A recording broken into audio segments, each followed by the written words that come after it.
विपक्ष द्वारा महिला आरक्षण बिल का विरोध किए जाने पर बीजेपी की एमएलसी निवेदिता सिंह ने विपक्ष पर जमकर हमला बोला।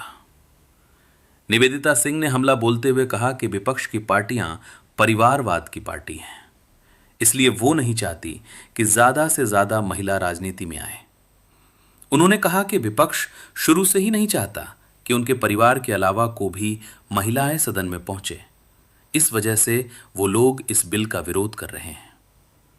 निवेदिता सिंह ने कहा कि पीएम मोदी देश की आधी आबादी के बारे में भी सोचिए, इसलिए उन्होंने महिलाओं की अधिक से अधिक भागीदारी को लेकर इस बिल को लाने का प्रयास किया है। जब से वो प्रधानमंत्री बने हैं, महिलाएं कैसे सशक्त हो, महिलाएं कैसे मजबूत हो, महिलाएं राजनीति में कैसे आए, महिलाएं अपने देश के हर किसी क्षेत्र में महिलाएं कैसे अपना सर्वोच्च दे सके, ऐसा सोच आदरणीय प्रधानमंत्री जी का होता है। 30% के आरक्षण का जब विषय है जो कि गत 30 सालों से लंबित पड़ा है, कांग्रेस की सरकार ने भी इसे पारित नहीं किया, कोई भी सरकार आई इसको ठंडे बस्ते में डालने का काम किया।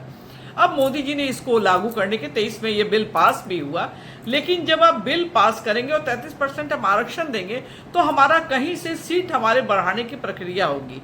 जब आजाद हम हुए थे तो 50 करोड़ और 70 करोड़ आबादी थी, आज 140 करोड़ आबादी हो गई है। तो हम जब तक परिसीमन बना के नहीं रखेंगे तो हमारा वो 33% का आरक्षण हमारा सफल नहीं हो पाएगा।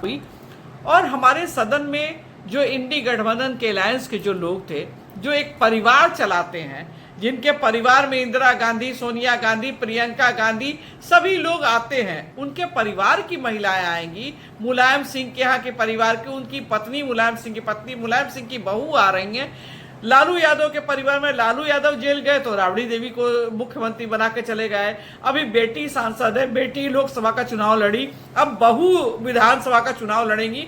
तो ये लोग एक परिवार की पार्टी है।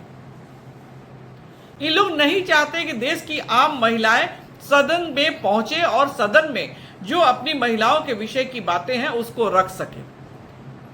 महिलाओं की बात तो राहुल गांधी करते हैं, क्योंकि देश के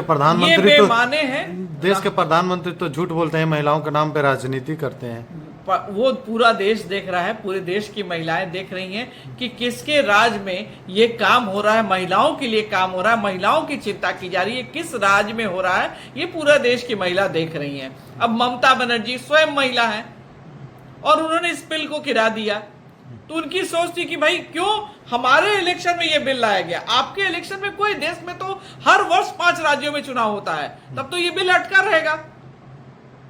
और ये बिल भी अगर आ भी जाता तो कौन सा आज लागू हो रहा था, लागू तो हमको 29 में करना है। 29 के इलेक्शन की ये सारी कवायदें थी कि हमारा परिसीमन भी बढ़ जाएगा, हमारी सीटें भी बढ़ जाएगी। आज जहां एक सांसद को 30 लाख मतदाता है, आज अगर परिसीमन बढ़ाई जाती है तो एक सांसद पर 14 लाख 15 लाख होगा, ताकि मोदी जी की सोच है कि जो भी सांसद बने अपने क्षेत्र के सभी जनताओं से कनेक्ट हो सके, चाहे विधायक हो चाहे सांसद हो।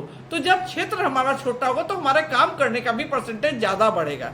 तो सारी सोच के तहत पीएम ने ये काम किया था और इंडी गठबंधन ने इस बिल को गिराने का काम किया।